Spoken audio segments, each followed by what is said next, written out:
Kita tahu bahwa kalau mau mau transaksi, saya mau hijack account Leon. Leon primary device-nya handphone ya. Katakanlah ini Android atau Samsung atau iPhone lah misalnya, oke. That's your primary device. Waktu Leon buka account di iPod tuh tahu this is your primary device. Kita pegang terus device itu until suatu hari Leon bilang, oh bukan, saya mau ganti handphone. Itu lain cerita. Jadi kita tahu primary device-nya Leon iPhone ini misalnya.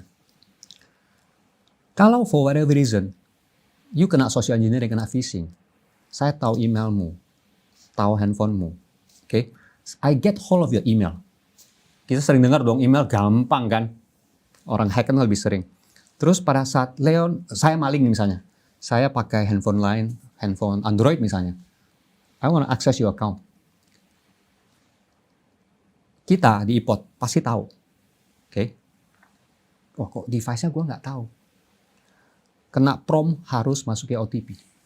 Kalau di kami menggunakan SMS OTP. Oke. Itu tidak efisien dari sisi kami, cost is expensive per SMS. I think semua orang tahu, ya kan? Yang paling efisien, cost efisien itu apa? Email OTP. Nah, email OTP itu banyak dipakai. Oke.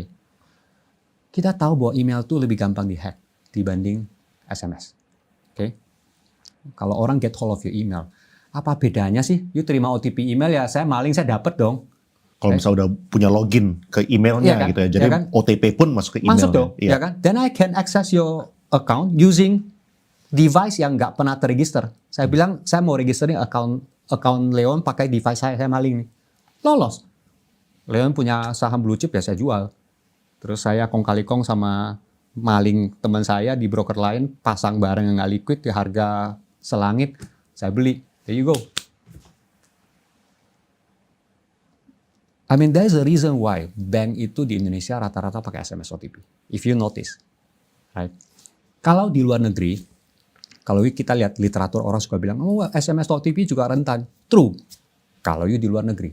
Di luar negeri itu ada istilah namanya SIM swapping.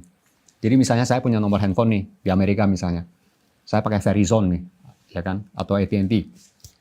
Maling tuh bisa online ngadu ke call center bilang SIM card-nya rusak atau gimana, mau request SIM card baru. Nomornya sama.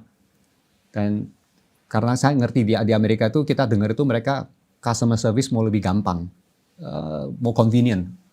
Jadi itu basic questions bisa lolos. Dikirim online, kartunya. Tiba-tiba nomormu tuh nggak jalan di handphonemu. So I can actually get hold of your number. Tapi kalau di Indonesia, you pakai carrier di Indonesia, coba aja. Telepon call center, halo saya mau ganti SIM card. Disuruh datang. Boleh diwakilkan nggak? Boleh. Pakai surat kuasa, bawa NIK, bawa IKTP yang ada NIK asli. Oke? Katakanlah maling bisa tahu NIK kamu, dia bikin IKTP palsu misalnya ya. Mau nggak ya maling ke physically datang ke kantor carrier telco gitu loh.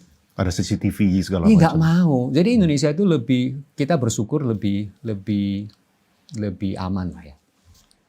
Tapi kalau email OTP menurut kami, email itu lebih gampang dihack. Kami udahlah, jangan pakai email OTP lah. Oke. Itu that's how it happens kan.